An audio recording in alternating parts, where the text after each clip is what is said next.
Thanks for listening to the crossover episode for PHNX Wildcats meets DNVR Buffs. If you're recognizing both the faces, it's because we were together during football season with Henry Chisholm from DNVR Buffs. I am merely Mike Luke. As you all know, DraftKings Sportsbook app, great deal going on right now. Throw down $5 on any of the conference tournament games, new customers only. And guess what? You get $200 in free plays if your team wins. That simple, that easy. All right, Henry.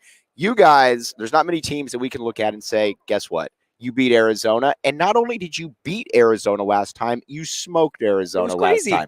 I was watching the game. I kept saying, all right, this is what we do. We get down early and we come back. And it just never happened. I'm not looking to flatter you, but at the same time, you got a solid team right there. It was a lot of fun. And that's the only ranked win for CU all season. Right. But what a time to have it. And, for it to come on Evan Batty's senior night, like I know for some of you Arizona people, it's like, okay, senior night, he's a guy. He's maybe the most beloved Buff of all time. And so there was a part of you all day that's like, there's no way that they win this game. Right. But also, Evan Batty senior night, like something crazy's got to happen here. And then it did. And then he gets up on the scorer's table and gives a speech. And so there was a bit of magic in that arena that night too. But still a very solid performance and intensity all the way through that we haven't seen this season. You know what I came away from watching that, thinking about Colorado? Colorado is not a joke because generally when Arizona matches up with teams, you look and you say, all right, Arizona's longer, you're more athletic on the wings, and Arizona is better. I'm not saying they're not. But at the same time, when you look at Evan Batty, when you look at Jabari Walker, who will play in the NBA, and you got a KJ Simpson who always plays well against Arizona, ex-Arizona commit. There's some pieces right there. This is a solid team that if Arizona took lightly the last time, isn't going to take lightly this time. Yeah, and I think it's easy to take them lightly because you look at it and say, well, they've only beaten the one ranked team all season. Right. They're sitting at 75 or whatever in the net rankings. There's all those things going on, but then you also look at it and say, it's a team that has 8 players in the rotation. 7 of them are freshmen and sophomores, so you expect them to be playing well at the end of the season, and that's exactly what we've seen. They've won 8 of their last 9 games, including that upset. There was the weird one against Arizona State in there. Hey, it happens, but they're a much better team than they were early on. And a lot of people look at Tad Boyle and they say, you know what, he's never really gotten over the hump. I think people miss it. I think people miss the boat entirely when it comes to Tad Boyle. Tad Boyle to me is a solid coach. You're never going to run out a team that's going to go 6-24.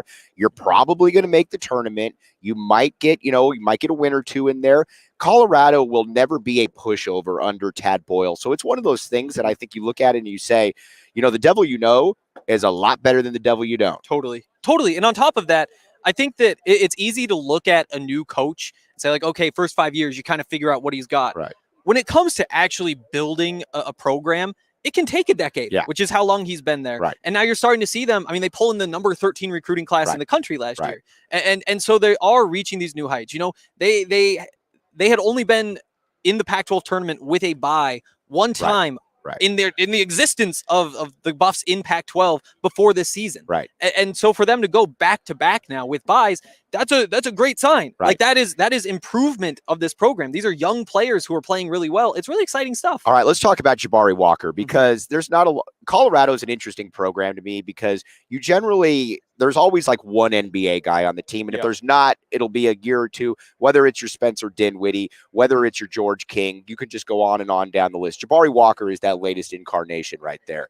Talk to the fans out there, the Arizona fans that have only seen him once, and explain to them what they saw was not a fluke. Oh, totally. I mean, he's a really good player. And I think that what can make it kind of tough to understand how good he is that he kind of has that garbage man kind of vibe. He goes down there, he'll grab 3 boards on the offensive end, put those back in and get 6 points off of them. And all of a sudden there's 3 boards and 6 points. And when he's putting up, I mean, what was it last night? 18 and 16. 18 and 16. Then there's otherwise it's 12 and 13, which are still very good numbers. But that's what takes him to the next level is especially in this last game against Oregon, their shots weren't falling. And the turning point was really these. I think it was 2 out of 3 possessions. The Buffs got offensive boards. They pulled 3 points off of those offensive boards, and that steadied the ship. That's why they were only down 18-11 when it could have been much worse. Right. I always look at it and I say to myself, and a lot of Arizona fans do, how many guys on that opposing team could play for Arizona? And I was talking with our ASU counterparts the other day,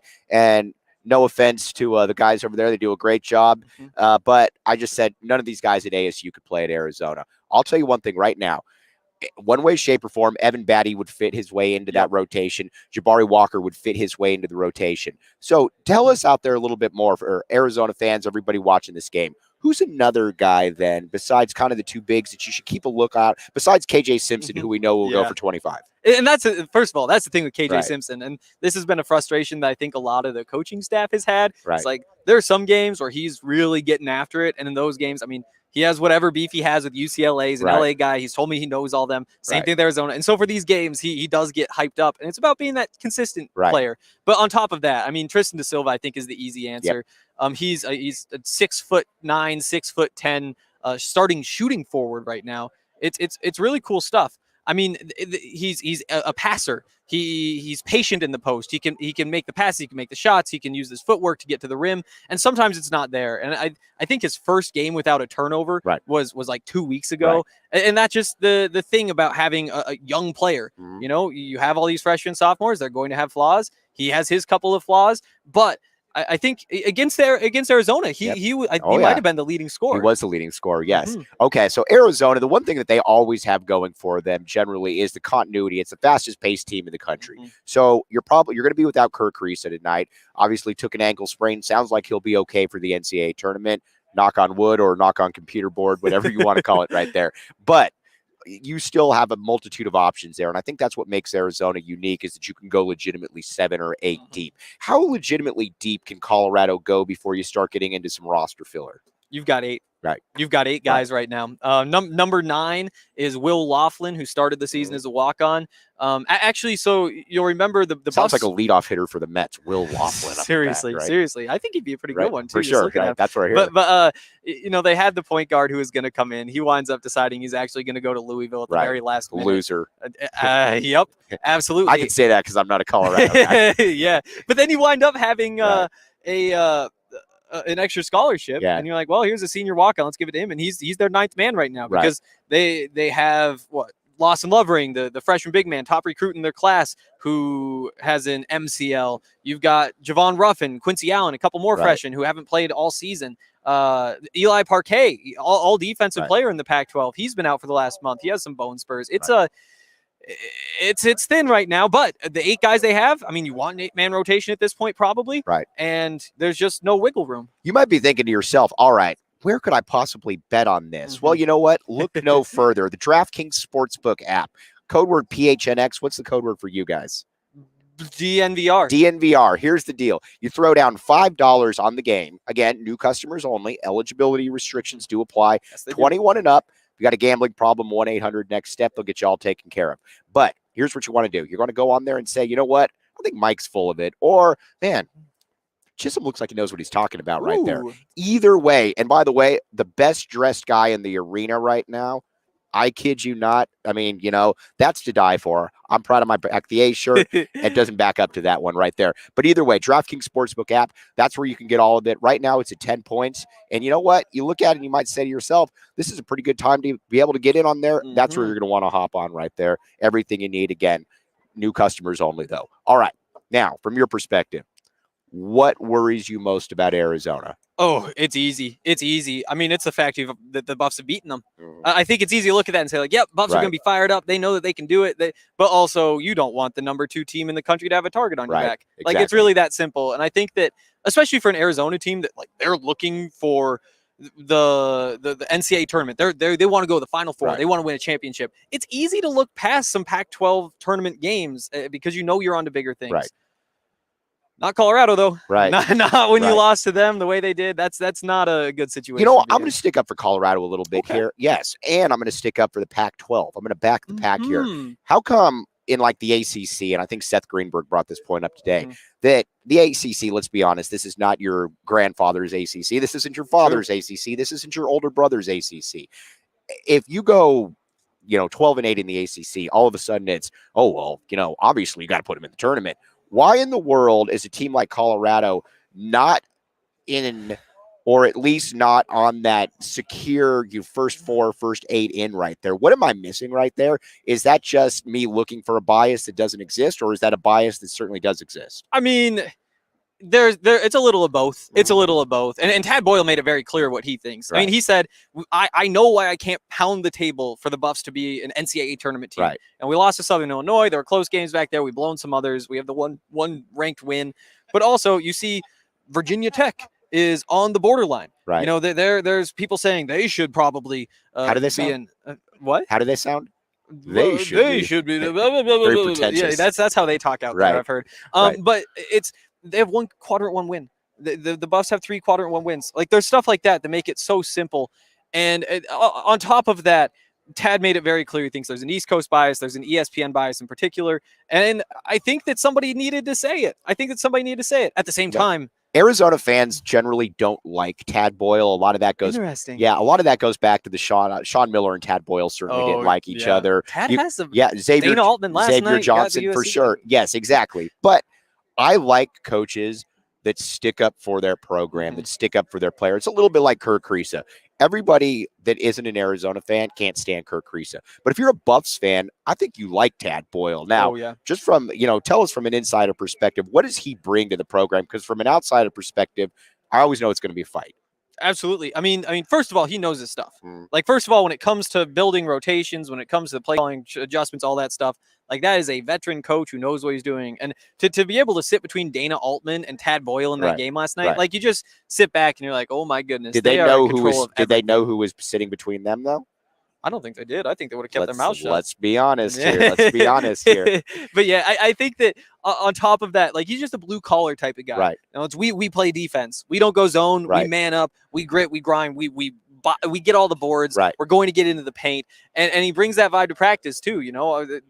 Things like making sure everybody realizes how good they have it. Right. You're flying private. You're doing all these sorts of things. Well, guess what? You're lucky to be here. So you better be working hard out there. All right. I'm going to explain right here. I agree with what RK says right here about, I don't know why it's so funny to me that Arizona fans still remember the XJ comment. Here's the deal. Arizona fans have right now one thing, and that's basketball. That's been basically the case for about 30 years. It's a town of about 1 million plus where basketball is what everything revolves around. So any slight, real or perceived, is going to be something that is 100% going to be held on to. I'm not saying that it's good. I'm not saying it's bad. I'm just saying that that's the way it is. As far as how my main concern in this game today is that, again, Arizona's one thing that go into every single game is that they're generally bigger than every other team. And we got Christian Coloco, who is about 5 rows down from us and still taller than us when we stand up now. Yes. But between Christian Coloco, Azuolas Tubelis, these are 2 of the best bigs in the entire country. Colorado's one of the few teams in the country now they're not quite as tall, but I would argue that, nearly as effective at times between Evan Batty, between Jabari Walker. That to me is the situation where if you guys can play them even right there, it becomes interesting then, because no Kirk Kriisa, you start relying on some guys that haven't exactly been in the forefront right there. Absolutely. And I think, CU coming into the season, you were really excited about the versatility. Right. You look at Lawson Lovering, the big, who's a 7-footer. Is he going to be a perfect player? No, he's going to take some time. But when you go up against a big lineup, you throw him in there for 20 minutes, and he's gonna give a good look. He's going to contest some shots, do those sorts of things. He's one of the reasons you wind up with Tristan Da Silva starting at the 3 as somebody who's 6'10". And on top of that, you have all the guards that you can throw in. Because of the injuries, you basically are what you are for Colorado. Your rotation is what it is. And while you don't have the height, I mean, the biggest guy in the rotation is, it's Evan. He's big, but he's 6'8". Right. Tristan Da Silva, he's a stout 6'8" though, right? It's crazy. I think that they make up for it, though, because Jabari jumps and he blocks shots, and Evan makes it really hard to get to the rim. And so they have a nice little combination down there. You know what? You always have to take, and again, some guys are a little bit different, but Jabari Walker, I think what makes him interesting, at least from my perspective, is that he's an NBA guy. Yes. Now, there's a lot of really good college players, don't get me wrong, but whenever I look across the court and I see an NBA guy, that's always somebody that you got to take a little bit more seriously, just because they have more of a margin for error, for lack of a better term. But he destroyed Arizona in that first game right there. He was, whether you want to say he was too quick for Arizona's bigs, whether he was too fat, or too quick, or whether he was just too big. If you're going to try to go small, we got Dalen Terry right here, who might get that matchup at some point. He was a matchup problem. Now, teams that have been this season, Hank, how have they been able to neutralize him best? I mean, build a wall. Right. You just can't let him. You can't let him be a factor on the boards because again, that's where he is the biggest threat. To me, he's the best rebounder in the Pac-12. The way he's able to get up high, the way he's able to fight for balls. Numbers back that up too. Numbers back that up. Numbers back that up. You know, there aren't many people in this league, I mean, in the country who are a threat to put up 20 and 20. Right. We haven't seen it happen, but it's in the cards. I mean, what, 18 and 16 last night? Right. A couple balls bounced differently. Sure. All of a sudden, that's what you're talking about. So I think it all starts with the boards. And on top of that, you know, he is a three-point threat, and that spacing is very valuable. Then you get into the cutting. Then you get to the offensive rebounds when he's crashing glass from out there. And so you really just have to pay attention to him. You have to realize, like, you cannot let him get between you and the rim ever. Because if he does, then that's basically over. Now, Kirk Risa out for the game. He's Arizona's primary ball handler. You're probably going to have Justin Kier in there. And it speaks to Arizona's depth a little bit that you could have a sixth-year transfer who averaged 10 points a game at Georgia last year, filling in right there. But would you imagine without Arizona having their primary ball handler in there, will that change things a little bit for Colorado? Or are you going to just try to do basically we do what we do and work with the rest? So Tad's strategy has always been, or his philosophy, I guess is probably a better word. When you're playing a team that's better than you, you really lock into what they do and try to stop it. When you're playing a team that's worse than you, then you do your thing because you're kind of dictating. And obviously, I mean, we know which way this one goes. And so I would say that the thought is going to be, we need to figure out how to exploit these issues that they have. I don't know exactly how they do that. I think that the defense from the guards has been pretty hit or miss, and it's been hitting a lot more recently. I think that the big difference is that you aren't so worried about the guards getting burned by Krisa. You don't need to be helping so much off of others. You can let them sag off a little bit because, I mean, he's number 2 in the Pac-12 with three-pointers. It just allows you to relax a little bit there because there's so many other guys you need to focus on. All right. One thing that you should always focus on is the DraftKings Sportsbook app. Code word PHNX or DNVR. DNVR. You know what? Doesn't matter which one you want to go. All that matters is you get there. Again, throw down $5 on conference tournament games.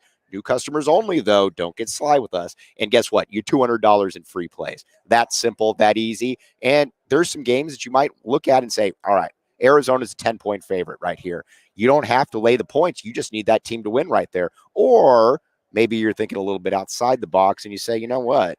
I remember what Colorado did to Arizona earlier in the year. Arizona doesn't have their point guard.